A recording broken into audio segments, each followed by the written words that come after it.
It is. Okay. I hope my mic is connected. The story is, what did I say last week that we have to talk about? I know what I have to talk about. I just don't know the answer to the question. Or I know a little bit of it. All he said is that we talked about a lot of different things last week. Which were? You said, I know, you said. The main point was that, the side point, which would end up taking a lot of time, was that Amida is based on the actions that you do. So like the sum of the actions that you do, and not some internal measurement of your temperature, something like that. But then you're saying that the middle means it's just the right action. I'm trying to figure exactly how is even a middle.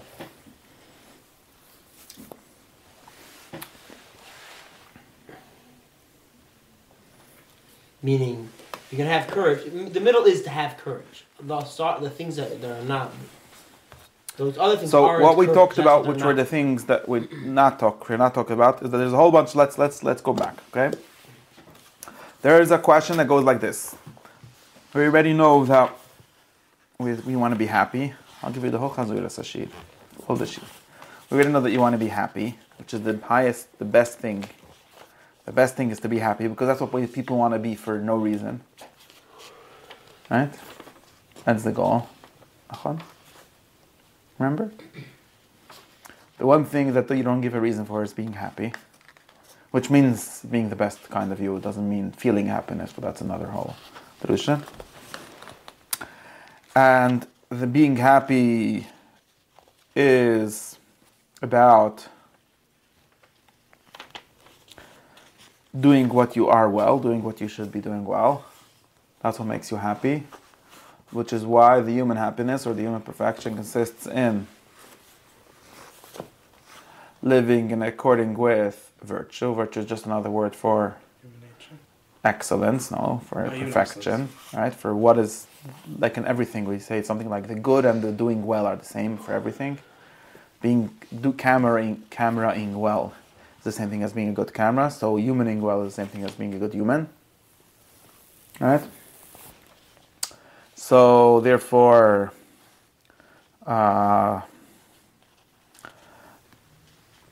being a good human and a happy human means acting in accordance with virtue, right? There are a few kinds of virtue, which we're not very much concerned with right now, the distinctions of them. Mostly distinguished into what's called character virtue. I don't like how the camera looks. We have to lower the whole thing. That I don't know. Put the whole thing lower, not that. And I have to not wear a white shirt. That's another issue. No. Take the whole thing and put it down. Should be on the right. I have no idea. This big stick in the middle, turn the butt thing, and put it down a bunch. Which way? Probably that way. Oh, nice. Yeah, and then make the camera straight instead of like pointing down. So it should actually go on my face, mostly.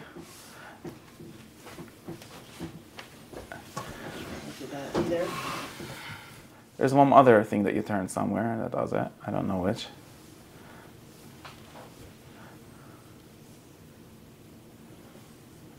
I don't know. I don't want to mess. I'm not. You're not gonna mess nothing up. Don't worry. Have some courage. No, it doesn't look like it's that one. It doesn't turn by itself. You have to like loosen it and then turn it, right?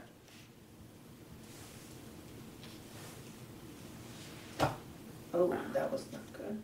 That was the one. Now you know which one it is. Yeah. See? Very basic thing to find out how things work. You break them and you see which part breaks. True. Basic rule of debugging. That's good, right? Very good. Now, better. Color is still off, but that's my fault. Okay. The kid said, remember, there's a few kinds of being good, which have to do with few parts of the soul and all of that.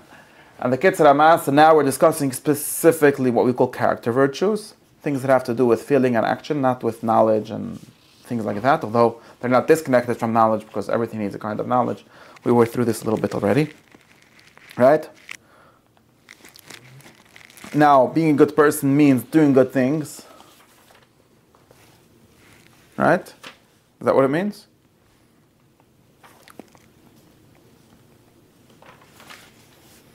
And liking to do them, wanting to do them. But, right, there's this but, which we will elaborate later at length in the discussion of self-control versus being virtuous or having not self-control but liking it. But in short, nobody calls someone good if they're against doing good things, if it hurts them, if it pains them, if they don't find pleasure in it, which is why pleasure is a very important thing to talk about, what you liking, right? Which is why being good consists, or being a good human, especially a happy human, because also one of the things that you won't be if you're fighting with yourself all the time is happy. This is also something that has to do with the whole thing boiling out of, or boiling down to happiness, which is one of the reasons why we're always after liking what we do instead of forcing ourselves to do the right thing. Right? This is why people like Immanuel Kant were explicitly against eudaimonian ethics, or ethics based on happiness. Also have the definition of ethics as doing something that you don't like, or acting out of duty and out of the motive of duty instead of out of the motive of what is best for me or what is objectively best, right? But in any case, that's another whole drush. And now we're in the part where so there are good things, but it still consists of doing good things and liking to do them, right? And having whatever it means that you like to do the good things, okay? That's the kind of thing that being good is. But we still don't know what kind of thing, or what kind of things are the good things to do, right? Specifically the kind of good things which we call as pertaining to character, because there's other kinds of good things which are higher perfections, really, which it has to do with knowledge and understanding, which we're leaving on the side for now, although those are the best things, and there's a whole other discussion about the life of thought, right? Life of contemplation. Now we're still talking about something like a social life, a political life, an active life. So this is the question. Do you understand how I got you to this question? In other words, we already know what kind of thing virtue is. Why virtue? We already discussed and so on. What kind of thing virtue is, or being a virtuous person is, we already know. It's a kind of having a kind of something we call something like a habit, or a habit together with a liking, or a habit together with a liking, together with a kind of judgment that allows you to see what is good and so on. That's what kind of thing. But what is it, right? Or we could say, which sort of this kind of thing is it? Someone's by the door. Is it that makes things good? We still don't. That makes actions good, and therefore the habits or the character traits that make you want them good. We still don't know that, right? No. That's where we are in the course of the book, and that is where the answer of the middle thing comes in. This is very important to realize. At least in the source in Aristotle, where this idea of a mean even enters into the discussion. The place where it even entered into the discussion was, and this is how he organized it, at precisely this place, after we know what he says, we know the genus, we know what kind of thing virtue is, but we don't know which of it is, right? In other words, there's many habits, there's many people can do many different things, they can and therefore they can have many different, what we call the midah, but not really a good word. We should call it the trait, the character trait, the habit is maybe a better word. Even that is not a good word. Aristotle just calls it a hexis. Now, you have a Greek word to put in place of that, which we don't know what it means. But some kind of condition, right? Some kind of state of the soul, or act. Habit is the Latin translation, habitus, which gives us, in Hebrew, things like, right, second nature, which is kind of a nature, right? Or how did the Rambam call it? A kind of kinyan. And I said a wrong pshat on that last time. I looked it up. Kinyan, the reason it's called kinyan is not because it's something you buy, although that's in some sense true. It's because it's something that belongs to you. And it's translated via the Arabic. This Ibn Tibban, I'm confusing you now, right? In any case, Ibn Tibban back translated this from Arabic, because in Arabic, what Aristotle called hexis, usually, and there's some other words, and in Latin it's translated as habitus, is what's translated as something like malakat, which is the same shayrish as melech in Hebrew, like originally, something like leadership or ownership or belonging. They say it about you could own anything, and it's like something that you own. That's how we got the word kinyonim for this. And of course, in the Mishnah, I think he's thinking of the Mishnah that says things like Kenyan Torah and things like that, and he interprets it that way. But he explicitly says in Perisham al-Sizuris that that's how he got the word Kenyan for these kinds of things. And he says that I mean something like a nature, what makes a thing do what it does. So, anyways, this thing, not just got back to where I am. So we know what this is. Hopefully, we know what this is. That's what we spend a lot of time figuring out what that is. But there are many of those, right? You could be good ones and bad ones, right? So we need some word which will distinguish the good ones from the bad ones, right? If you know Aristotelian logic, you know that this is called looking for the specific difference, or the species instead of the genus. Remember this? Like in an example of if we ask what a human being is, first we ask of what kind of thing he is, right? What sort of thing he is. We say a human being is an animal, and then we say, but which kind of animal? And we say he's a rational animal. So that's the difference between humans, and in Hebrew it's translated as a hevdel. The difference between a human animal and a different animal, which kind of animal is he, right? So first, it's two ways of saying the word kind, right? Same thing, like what is he, which kind of thing is he, is an animal. That's the bigger group that he belongs to, and which group does he belong to in that? That's what we call the species usually, or in Hebrew, sug and min. That's the Hebrew translation for these things. Sug is the bigger one, and min is the smaller one. And that's what's defined by the specific difference. In the same exact way, we know what kind of thing good midas are, or virtues are, right? They are habits, but we don't know which of those they are, right? So what's the specific difference that makes a habit into a good habit? And for this, Aristotle gives us the answer of the middle way. So now we know what this whole middle way is for, why it exists. And of course, this is what we call the definition, right? A definition usually is both of these things. The definition in Aristotelianism is geder. Okay, if you ever went to yeshiva, you heard the word geder. Geder is a word that Jewish Aristotelians made up, also probably through Arabic or something, to translate the word Aristotelian word definition. And it doesn't have the exact meaning as definition in English. Definition has this very precise meaning in Aristotelianism. Definition means giving the genus and the kind and the species of a thing. The definition of a human being is a rational animal. The definition of a Kenyan is a masa that makes kamiras das, and so on. Right? Definition of the good activities, and therefore, or of the good human being, is having midas which are intermediate. That's how we get to the definition. That's why whenever someone is going to present the theory, he's going to give you the most general definition always. That's just how science is supposed to work.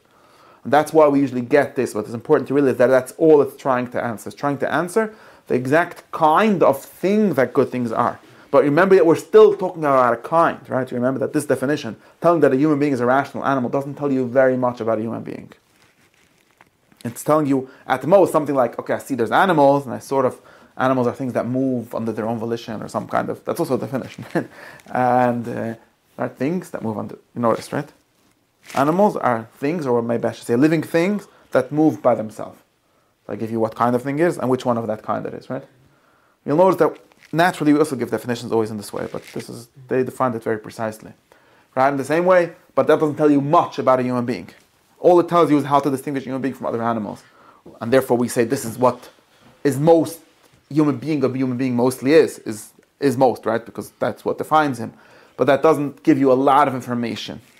All it gives you is his science is about looking for like most general definitions always of everything. And then we can drill down and drill down and drill down and drill down.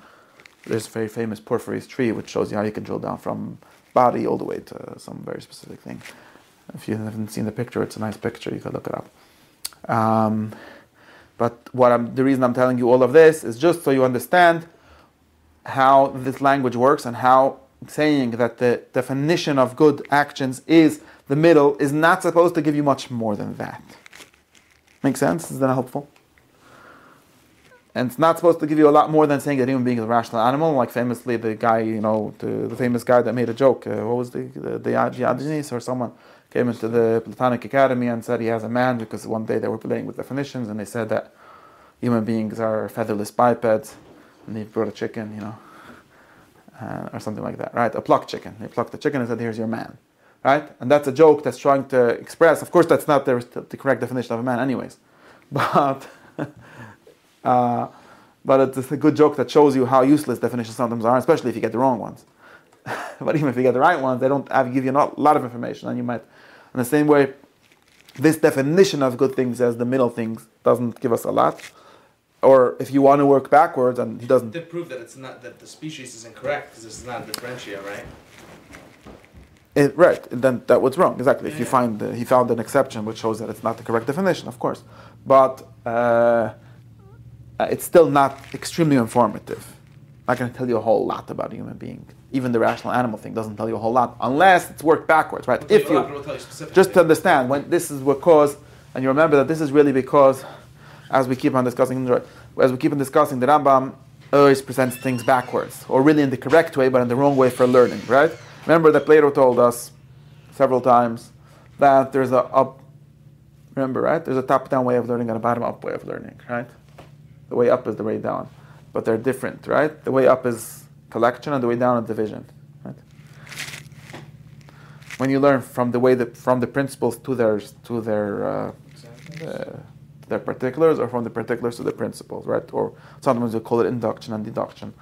That's not exactly the same thing, right? Or in other words, if I start from a general definition and then I tell you, and this is a case of that, then this is the correct way of things, right? Because reality has primarily, and even Aristotle thinks this, the rules, the classes of things, or the forms of things, the definitions of things, are primary ontologically to their cases, right?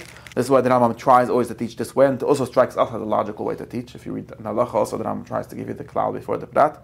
Of course, you'll notice that the Mishnah doesn't do this, and people say this is because the Rambam is more philosophical than the Mishnah. It's precisely the opposite.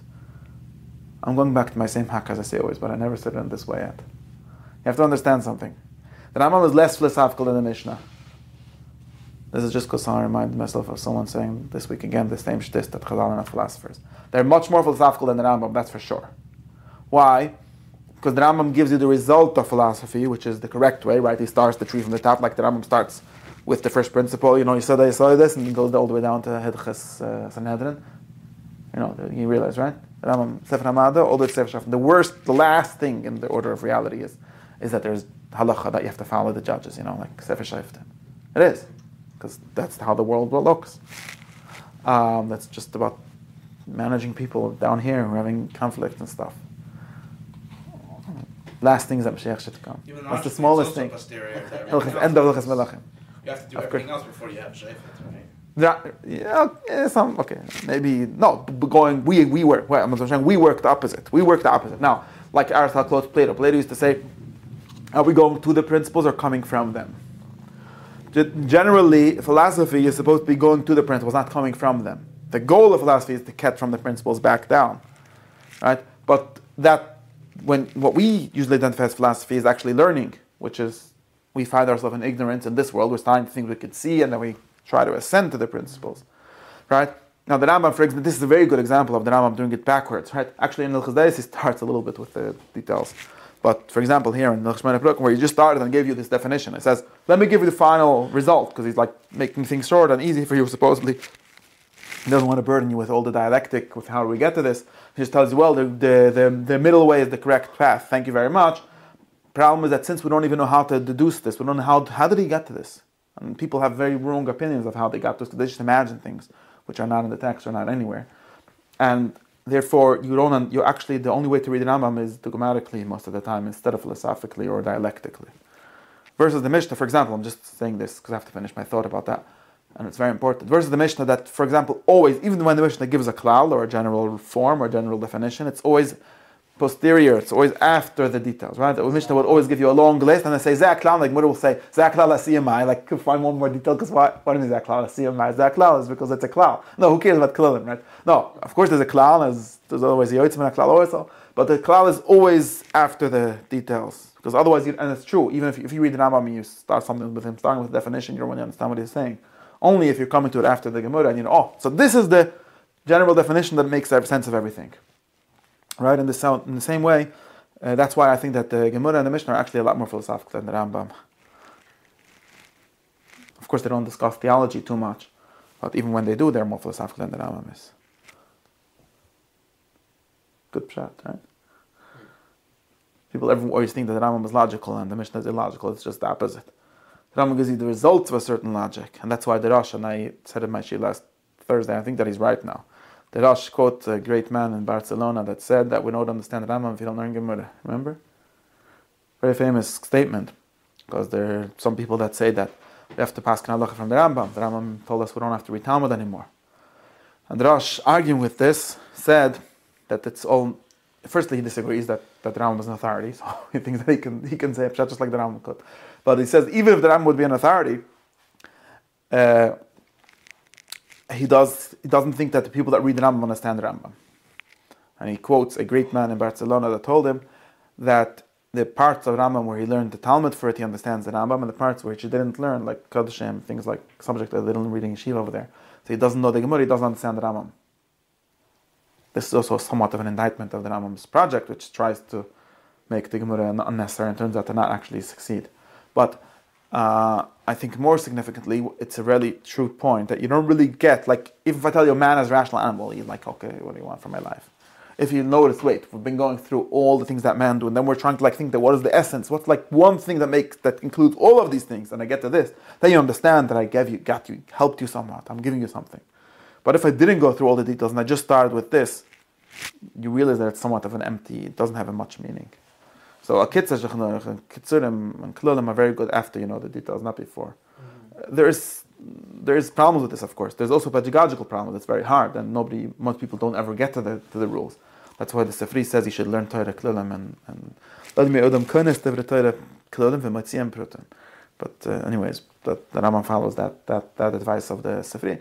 But it's the good way. That's why we learn Mishnah, teach Mishnahs to kids and so on. But even the Mishnah is not really that kind of Klulim. Okay. In any case, I'm getting lost in this discussion. My point is just that in the same way here, we have to understand that I think that the first thing that the middle thing, the word middle is doing, is to give us a general definition for all the good things. That's the important thing, the important work that it does. Of course, this helps us somewhat. Of course, if you'll find an exception, there will be a problem with our definition. I'm not saying that it's not supposed to include everything, and it's supposed to be the correct definition, but it's not supposed to be the most informative definition at all. It's not looking to be informative. It's looking to be something like the opposite of informative. It's looking to find the essence of it. Now, of course, we have to explain why we think that this is a good candidate for being the essence. And there would be several ways of going about this. Right? Several ways of explaining why we think that the essence of the good habits and the good activities consist of them being a mean.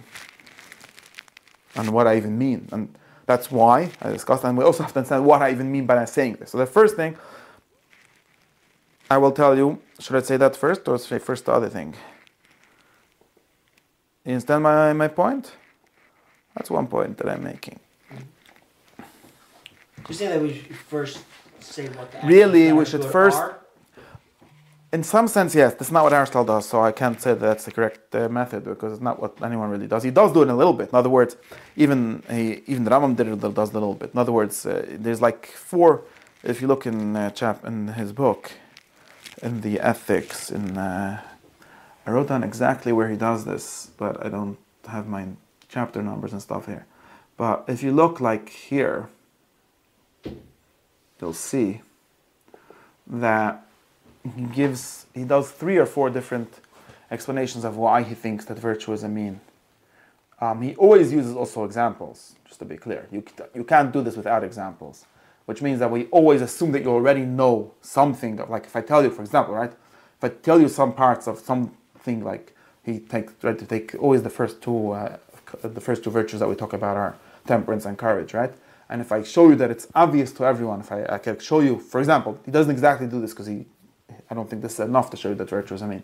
But he right away shows you, if I tell you, look, courage, which you think is a good thing already, of course, if you don't think that a courage is a good thing, like most people in Lakewood think courage is a bad thing, then you're totally out of the discussion. But if you think courage is a good thing, you could also see that that means that being coward is a bad thing, but also that being a rash is a bad thing. Being something like too courageous or being irresponsible, right? That's not the same thing as courage. You could see that it's not the same thing, and I could show you how, therefore, my best guess, my best bet as getting something that actually explains what kind of a thing courage is to say that it's the middle of this subject of courage. Or the same thing with temperance. You have to assume that you already understand. You might have not noticed it, but I have to show you. I think courage is actually a very good example. Temperance is a more complicated example. There's no spectrum of courage. I mean, you could have a spectrum whether you personally have it or not to some but courage itself does not have a spectrum. Courage is courage. I mean, the other way to understand it is it's a spectrum. That's for sure not what we're trying to get at. That there's a spectrum and you should be in the middle. Right. That's we already went through some mistakes that people have about. So that the reason they have these mistakes is they don't actually realize how we got to this. Why we do. There are other reasons why people get to ideas like golden means, and that golden mean is not what I was talking about. I don't know if I gave that to Usha here yet. I did talk about it last week.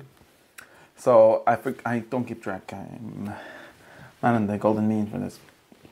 But yes, you can see that, for example, we praise courage. Courage is a virtue, and we can also see that running away from everything or not facing any fears and not facing any, I guess fear is the thing that courage is against. Or danger maybe, is not courage. We have even a word for it. We call it being a coward, and we could also see that doesn't mean that courage is the most of that. This is the important thing. I think that this is intuitive to most people when you talk about courage. You could also see that therefore I should just be the one that jumps into that always volunteers to go first in the war. You know, well, no, you shouldn't always volunteer. Sometimes you're just being stupid, right? And then I ask God, okay, so therefore what the virtue consists of is not, right? And we can show that this works in a similar structure for everything. So that's what can give me a structure for everything. But I can show you that what the virtue of courage consists of is not jumping into facing dangers with equanimity or something like that. That's not what it consists of. Because if what it consisted of that, then you would have had to always want the most of it. It's sort of the opposite. The reason why we get this idea of the middle, of the mean as being the correct, is because we assume that you want to be the best. Just the opposite than other people, right? And if what defines courage as a good thing is the courageousness of it or something like that, then you would want, or in other words, is the facing dangerousness of it, then you would always have to be facing the most danger. But you see that that's not correct. So I can show you very easily. So I ask you, what's the difference between courage and stupidity? And you say, well, stupidity is just too much courage. Well, that sounds, in some sense, you could say that. If there's like a spectrum of facing danger, then too little is cowardness, and too much is rashness or stupidity. I like the word stupidity for this, actually. And courage is something in between, right? But you understand that this in between is something like a mushal. It's an analogy. It's not really. It's not the point that you're in between. The point is that I'm showing you that courage doesn't mean jumping into the most dangers. Courage means jumping into the correct dangers for the correct reasons, right? Being courageous for your country, maybe when it's in a great danger, is a good thing. But being courageous for your lollipop is not a good thing. So it's not about. There's always all of these becauses and whys and hows and amounts. In other words, measures that make it into a good thing. So therefore, what makes courage good is not that it's courageous, that it faces danger, that it's not afraid of danger. What makes it good is that it's the correct kind. Of course, there's many kinds of correctness. So that's why we have courage and temperance and all the rest of the virtues. Because they have specific subjects, and there might be, like we discussed last week, there might be specific sciences and specific habits and specific trainings for each of them. It doesn't mean that just having one of them will give you all of them, although in the most general sense, they are all the same kind of thing. But what it shows you is that this is the kind of thing that is. Does that make sense? This is, I think, in this sense, and this is the first sense in which it is useful, right? In other words, it is a definition that you can understand. Once I gave you this example, and I can show you the same thing with temperance. If you say something like temperance is something like not. What is temperance? Temperance is something that we don't really, especially in Hebrew. Also, courage I discussed enough, but temperance is the opposite, right? Courage is a noun from virtue. It's a goyish virtue.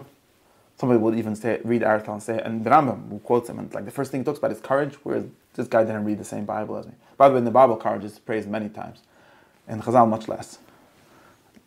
Or not in the same way. Or at least we don't remember how to read it that way. In Muslim Sfarim, there's never a sharak ometz, is there? Doesn't Psil Shem talk about having enough courage? Actually, the Shulchan Aruch of Rabbi Yosef Kare starts with the virtue of courage, if you noticed. People don't realize, they think it's about fighting yourself only. They're taught, really. Right? That's what Yidam and Taim, Kalkanum Azkanum is courage. Right? And it says, that's the virtue of courage. actually a very important virtue, but people don't really talk about it enough. Or if they talk about it in funny ways. So courage is the Goyish virtue, and temperance we think is like a frum virtue, and we think that it means also an extreme. The Rambam is going to go on and on and on about this. Well, that's why you might not want to talk about it in certain situations. People might take it to mean a messed up idea. No, I just need to take another example so we see that this is a general rule, right? But in the olden times, in Greece, in Athens, everyone knew that there's 4 virtues, and 2 of them are courage and temperance, right? And temperance means something like it has in it. By the way, the word temperance has in it it's sometimes translated as moderation, right? Or in Greek, it's sophrosine, which I don't know what it translates to exactly. Sophrosine or something like that. Okay. And sometimes you see it like written at that in English also, or moderation, right? Moderation relative to pleasures specifically. But we can see from that, and the way it's taken, and anyone in Athens at least would understand that when you say that, you don't mean someone who takes has no pleasure in his life. What it means is he's moderate relative to pleasure. He's not taking my pleasure all the time. He's not, not some kind of, how do you call it? I don't know.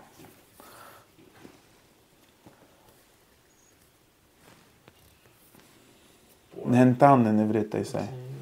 How do you say it in English? Pleasure seeker. Too much of a pleasure seeker.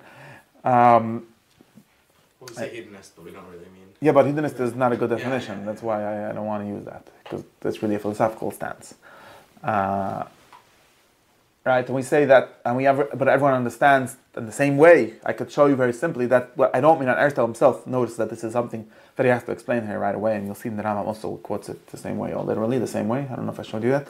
But we don't really realize this so easily, because when I tell you should be temperate, you should be less of a baltav, right, of Yiddish, less of a frese, then you think that what I mean to say is that the virtue is not to be baltav at all. And people make this mistake. And there's a reason why they make this mistake. And that's because almost nobody has the problem of being too little baltav. Even the people that pretend, usually. Almost nobody has that problem, so it's not like we really have to get to people to have more pleasure in life. I actually think that nobody does. I think that some people pretend that they have this problem, but it's just a question of ideology. It's not a real question. And we're not talking about ideology. I don't know if it's not relevant to you this point. Okay. I have a bunch of friends going around that, the teaching yeshiva that you shouldn't enjoy life. And gosh, but really you should. And I'm looking at this guy. Do you know anyone in yeshiva that doesn't enjoy life? Why are you giving me this drusha? It's just a question of ideology. Who cares about ideology? Ideology is fake anyways. That's what Marx said, right? In practice, what I mean to say is that this is very simple. That all the people going around and saying that the world is good, you should enjoy your body and your life, and unlike the supposed from people who are against this. Do you know any from people that don't actually enjoy their life? I don't know any such people. People who just are tortured souls, regardless. They will find a way to be tortured on every side. They blame it on that. It's not.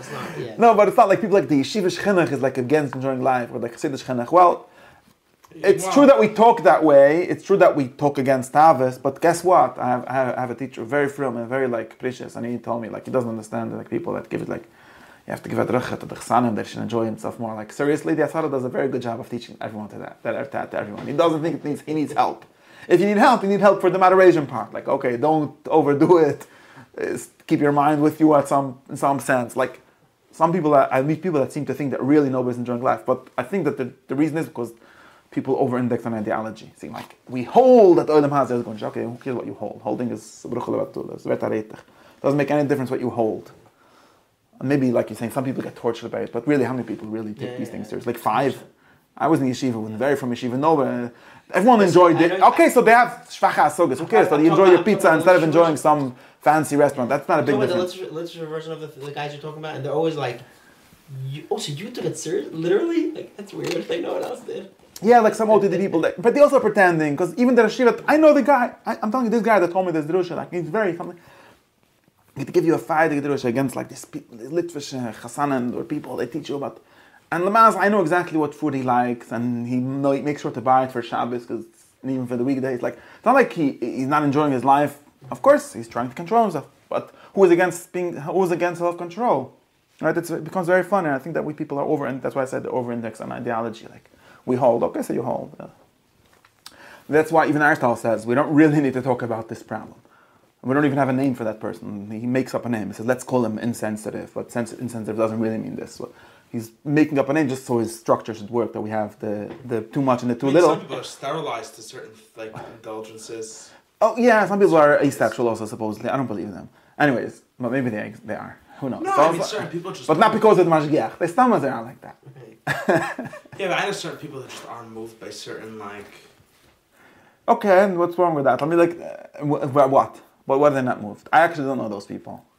I mean, there's some people that don't have enough, don't have a very developed emotional life or imaginative life or something. They don't enjoy films or something. Okay. People, I don't know. I think my grandfather doesn't enjoy life enough. Doesn't enjoy life enough? No, he won't turn on the heat in the. But it's funny. It's Wait, funny is he like a Holocaust survivor? It's funny that you're saying literally whatever's on sale. That's it. Okay, Because well the that's grandchildren- but what's the problem with that? That's The problem with that is that. Yeah, I don't think it's the same By the thing. way, there is a problem with that. I know That's a different meaning. they're annoying That's- for it's us, a to real us, meaning. but That's that's a separate meaning. I don't think it's the same meaning. probably has to do with poverty Yeah, and it's- things No, he like gives that. out like $5,000 checks to every grandkid on Hanukkah. Like he's very. Yeah, but maybe he generous. was brought up like it's. I don't know. I know what you mean, but I don't Let's think say it's because it right. was brought up. Isn't that It doesn't mean? matter. That's not That's the adoration. mean, That's like It's still- that's No, I think it's a over. It's like a stinginess, no? No, he's very generous. Himself, he's stingy to himself. Maybe you should be. I think also It's he not- like it's he's just just not- like totally like unprioritized at all, and like he doesn't realize it. But like maybe your grandkids don't want to come over because you just don't turn on the heat. Like Okay, there's a you're point. task your side. Like, weiß nicht. No, I know just I know telling this you. kind of. I know what you mean, but I don't think it's. I don't think I don't know. we could call it over temperance. It's something. Maybe it is actually. I think Maybe it it is. is. Okay, but I think usually this kinds of people who had hard childhoods and that grew up in poverty and they got used to that you don't really turn on the heat because it costs too much money or something like that. No, he just. I don't know. Even if that's why, you're just telling me the story of why. Yeah, I'm saying it's not okay. He's still doing it. I don't have to tell you. Yeah, but like it's a I can also survival give complicated reasons for why I get angry. It's not really anger. It's just insufficiency. No. Okay, I got. I get it. I don't know. I It's an action, yeah, or yeah. it's a way of. Okay, and that- it's like a way of. like, could we say that that's bad? Mm-hmm. You think it's bad? Yeah, I think it's bad. His too, grandkids but won't I'm come trying to over, think. so. Well, that's a different problem. That's like lack of empathy or something. Like you don't. Okay, maybe you don't turn on the heat, but maybe the other guy needs No, to if be he right? knows you're uncomfortable immediately, he thinks you like it just as much as he does. Why wouldn't you enjoy wearing your winter coat in the house? I'm not sure. I If you remember do there it, was you the really seed that enjoy was it. like this. He was like he didn't give out cold drinks, and there was a guy that used to invite Bukhram on Shabbos and Yerushalayim, and he didn't give cold drinks in the winter because it's in the summer because it's Tavis. He didn't have air conditioning either, so you could have a tea if you No, it's wanted. not that. That's different. And I'm like, you're a good guy. I'm not sure. He was like training us to not have Tavis. I'm not sure what was the idea. But he didn't, not like he drank, he also didn't drink, it's fine. But like, that kind of, even that person, like he didn't enjoy, I don't know, weird masochism or something. What would it look like? What would We're it also look saying like? everything's relative. Like, it's like. What would it look like for someone not to enjoy doesn't eat a lot life? of food, but the foods you deliver. What would it like for someone to underindulge to No, a but we degree? could understand that kind of person maybe is not, like, I don't really Is this- know, is like it this a depends virtue on your that can like exist picture of in like the infinite- ideal human being. can exist To in me, infinite that's minimization? not ideal. But maybe I'm wrong. Is there no kitzvah achra? Meaning, is there no harmful degree of this? Yeah, but that's well, harmful degree of insensitivity, of Oh, not yeah, enjoying yeah, food. yeah. Yeah, that's what we're talking about. Right, Maybe what would that look like? these people that we're discussing are actually in that sense because they seem to be missing a certain human. Experience, or yeah, a certain part of They being seem human. to be missing. Yeah, they seem to be missing something. Maybe Aristotle would like agree with that. Like not only Aristotle, like maybe even like a Platonist, like even an extreme virtue person, like extreme ascetic person could say that they're missing something. Because it's like part of being human is to like get that people like. But based on what is this? I'm just making this up because that's what I like. I don't know. I You can don't say about what agree? I like. I think that it's normal to like certain. There's something I think. There's something. It's not about Empty in a normal. conversation with Right. someone You could say who it's something doesn't- rich, like we talked about someone like has a rich life, like something like he knows the difference between salt and pepper. I don't know, like an extreme example, right? Yeah. They're both the same, right? They're both like sort of sharp and that neighborhood. Yeah, but it's Nah, not even like it's not even in like one avenue. Is that like specifically either? Like I find that people who are but, like this, sure. like first of all, they're not turning on the heat. Second of all, they're reheating the same food for 3 weeks in a row. Like, and yeah, it's fine. Beef and peas. No, Yeah, it's all the supposed to same habit. I get it. I don't know. I don't know what's so bad about it though. It's abundance at the table. There's so much beef. It doesn't taste like anything. Like you're not participating in a pleasurable human experience. I just it seems like a different meter that you're discussing, not temperance. Why? This guy it seems is. to have a deficiency. It's the exact opposite. But we're of not. like We are talking about. I think. Yeah, exactly. It's like there's someone that like if the gefilte fish isn't, it's too much cooked or too little cooked, you're not gonna eat it at all. Right. It's like overdoing it. And then someone that it could be like like all these stores that this wife put the tissues instead of the fish in the oven and he ate the tissues. Whatever. Yeah, like that's like something is wrong with you. Okay, maybe I could understand those stories as a good thing in the sense of the life of the mind. Like you're so in your mind, you're not living in this world. Okay, beside. But as long as you are living in this world, which maybe you shouldn't be, right? That's a different discussion, right? That's what I think, for example, what I personally think, but this is just my personal opinion, I don't know if it means anything. Like I would say something like this. If a Yid is, like these stories, he was learning all day and he forgot to put on his shoes or whatever. Okay, so he has a much more pleasurable life because he's doing what he likes. He's contemplating and he doesn't really care about his body. Say that. That has to do with Book 10, with the questions of the contemplative life and so on. But there's some people that don't even do that. If just stam nicht he's not contemplating, he's not doing anything. It's not like he's so into like Shabbos and he doesn't care if there's food. Okay. He just doesn't care about the food. So then, in that sense, and like on that level, there might be something weird, something wrong with that. But it's hard to say like what's wrong with it. I think you can figure it out. Like, is it as bad as the way it happens to be the reason why the grandkids don't want to come over is not because they think that they're insensitive. There's a dimension. They feel judged. No, first of all, that if you get chas v'sholom, you get takeout. You're no. What are you even doing? Why would someone want to do that? They don't understand why someone would want to do that. And the other thing, yeah, it's abundance. And the other thing is, it's like, yeah, like in some sense, I think they just don't realize that this is like a part of being a human being. Like to them, it's like they don't even understand why. Like they're sensitive to things that they understand. They're very sensitive people. Like they're very sensitive to things that you understand. Like they can understand are worth being sensitive about. This just doesn't occur to them. That like pleasurable things might be something that you even want or gravitate towards, or at least avoid its reduction to a minimum. So you think he doesn't enjoy his beef?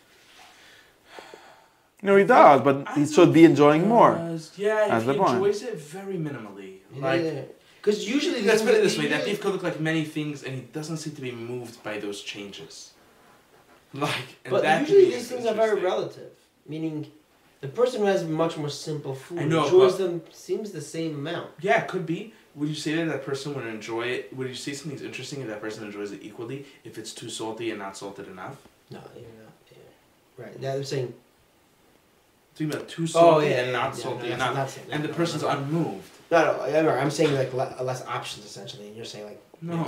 Yeah, a way of saying this would be something like I saw someone said like someone there was a machlokas between Tuchsidish Rebbes or something, like if you should put salt on your food or something like that. And I think Rabbinim said that he thinks that someone who doesn't put salt on food is just like an animal. So cows don't salt their food. You're not being a bigger tzaddik, you're just being more cow.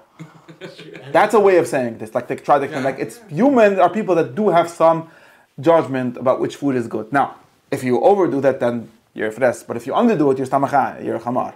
Just like a chamar we say chamar is a gross fres, but also a chamar is a big foolish. He eats grass every day, like the same grass, right?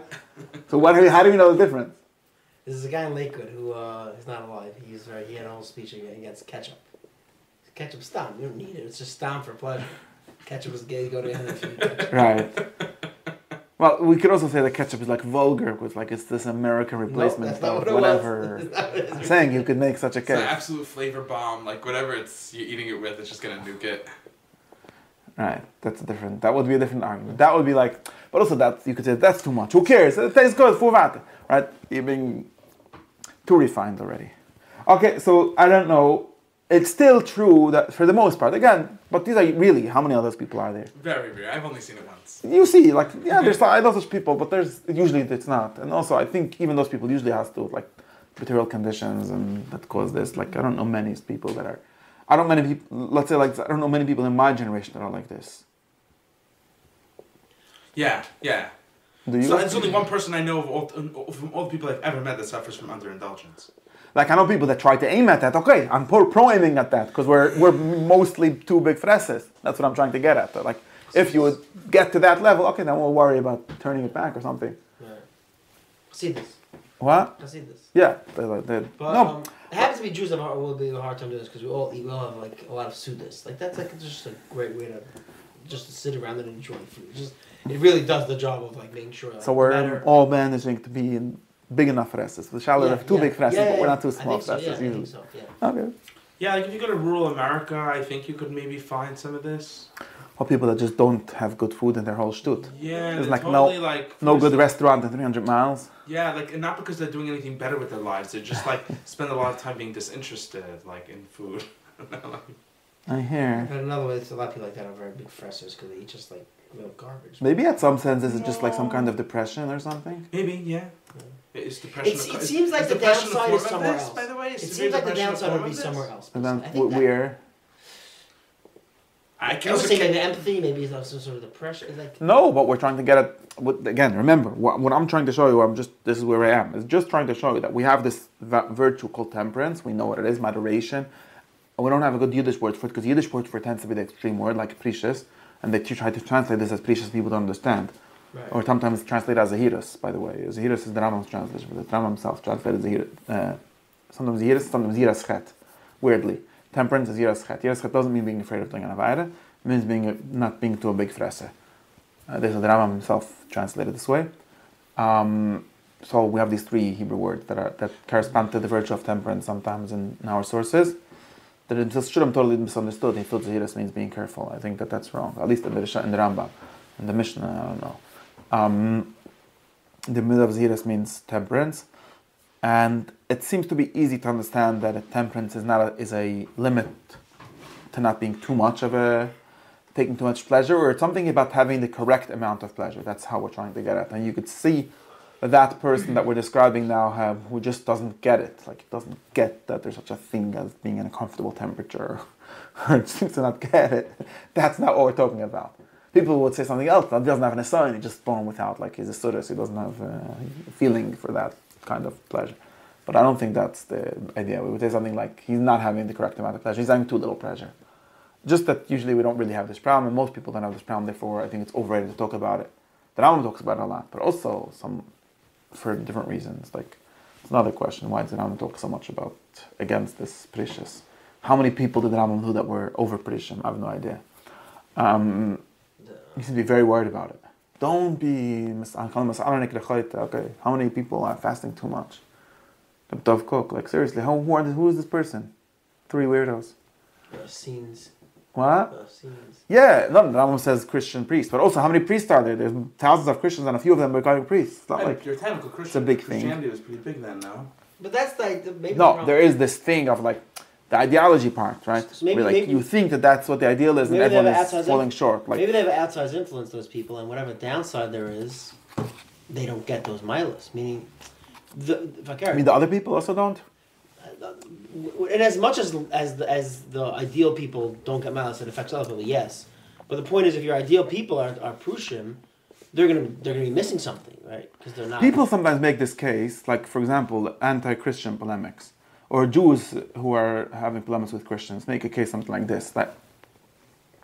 So Christians traditionally, Paul almost explicitly says this, say that the best thing to be is celibate, but we'll give a concession to the normal people and let them be married, and then when they're married they should act, with chastity and the correct ways. But they're really afterwards. What? Maybe go to the mikveh afterwards. Afterward, before, whatever. So, but he still has says that this really you should be totally celibate, and people would make the claim. It's not. I don't know if it's true. People could make a claim the claim that you're trying to make. That's something like that. Because of this, there isn't a good Christian ideal of being happily married or being temperately married. Let's talk specifically about this thing, because your ideal people are not married. And sometimes people say, if you go to the priest for advice of marriage, he has no advice to give you. There's actually, I saw a priest say it's the opposite. Because he says, people come to me with problems with their girlfriends. Such nonsense. You see right through it. Guy is never stuck in this nonsense. But I'm not, I've seen, get over it, move on. So it's not entirely always true that if you're out of it, you don't have good advice. But people sometimes say this. Like the Bechis Karatza was arguing. It was also he's the one. No, he's not the same one. He had the similar opinions of. I think he was on the side of being moderately pleasures in life, and he said that he doesn't understand why people go to the Mizritcha Magid. The Mizritcha Magid is a Purish. He does, and he's celibate, and you can't talk with such a person. Like that's how you're going to talk to the guy. He's not living in the same world as you. That's why Shlomo Maimon got divorced. No, that's not why. Different reasons. There is such an argument. I don't know how true it is. Like people say nowadays, maybe like you say something like this, like, but that would be a much broader thing. For talk specifically about this thing of moderation and pleasures, like you don't have a model for that, and therefore you end up going to the other extreme. I don't know how much true this is. Why wasn't there more that you would imagine that midas all affect each other, so it would affect some other thing, and it keeps and I don't know, you lose somewhere in other places as well. What do you mean? What do you lose? Ultimately, it should be that you're going to be lacking in your knowledge as well. Oh, like you were saying before, that if someone eats too little or doesn't know the difference in good food, then when he does achnas ach, he's not going to be a good machnas oirach either. Something like that. This is the story that we're talking about. Is that what you mean to say? But that's back to the problem of living in this world. And then you say it's true. So living as a human being in the fleshy world, okay, maybe you want to be a Purish, then you should never come out of your monastery. But if you ever come out, then you have to learn what good food and so on is, because otherwise you're going to not be able to deal with people correctly. There's such an argument to be made. No, I think someone could say something like, if you're an ascetic, then you shouldn't ever be a dayan, because you don't realize how important money is. And maybe there's something universal that you're missing. Maybe there's something universal that you're missing. Maybe there's something more universal that you're missing. I don't know. You won't know the difference between a human and an animal. There's something something universal about a human that you just won't understand because you don't partake in the human action the way it should be, the way you should. I'm not in that. It's hard for me to say, but it's exactly what you're saying. I don't know, like the way a human eats. But this is a question, like something like, is the person that we're imagining in some flyover country, who never had a good restaurant or anything, is he a better person in any sense? Like, right? And there's the other. I'll tell you the opposite argument. The opposite argument is something like this. Like what's the difference between romance and porn, right? Romance is just a higher level version of the same thing. And there's the argument that Rambam himself makes, and he says he says that he thinks that people who write poetry about sex are worse people that just have sex, because you know the Rambam. Yeah. It's like just dressing up this very bad thing in some fancy way. But the opposite argument is no, that if you just have sex, then you're just being an animal. If you give it words, you write some poetry about it, then you're having some kind of human level of it. The same thing can be said for food and for all these things. And that's where we get this idea that it's not actually, when we talk about temperance or moderation, we're not talking about, we don't think of someone getting as far away from pleasure as possible. Think of someone having pleasure in the right way and not in the wrong way. And this is what leads us to see, but you see very clearly, okay, I'm going to stop here. I don't know what halacha is about all these things. We do see from this very simply, I think if we agree on some level that that's bad, we could see in some sense that right away that the virtue of moderation doesn't consist in an extreme in the sense of pleasure. Therefore, we have to give it a more abstract definition, right? And this more abstract definition is going to be shared with the other virtues, because all virtues are a kind of knowing the correct one between options which are more and less. But we also see from this that the more and less is something like an analogy or something like they're not really like, it's not like we're not saying, it's very clear, we see very clearly that we're not trying to find the correct amount of pleasure and say it's the middle amount.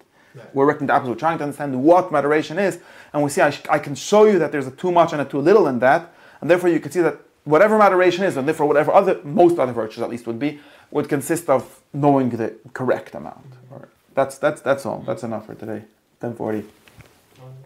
There's a moderation in how long a shir should be. I already told you last week that Aristotle explicitly and the Rambam don't believe in moderation in the intellectual virtues. But it's not that we don't act in moderation in them. And I read more than one person saying, and already early people saying that, in reality, if you see the way we discussed already, how Aristotle uses authority versus questioning, or in general, he does seem to always try to be in the middle, even intellectually.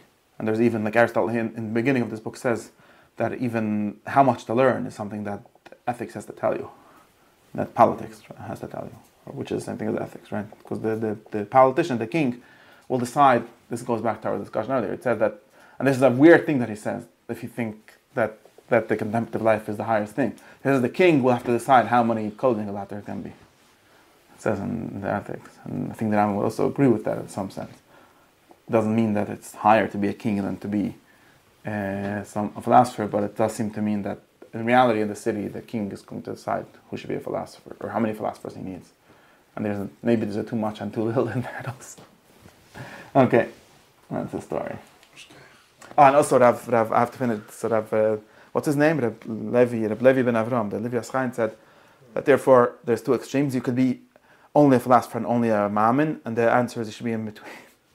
That's why you should be more nevachem, like a philosopher who also is a believer. Okay. Yeah.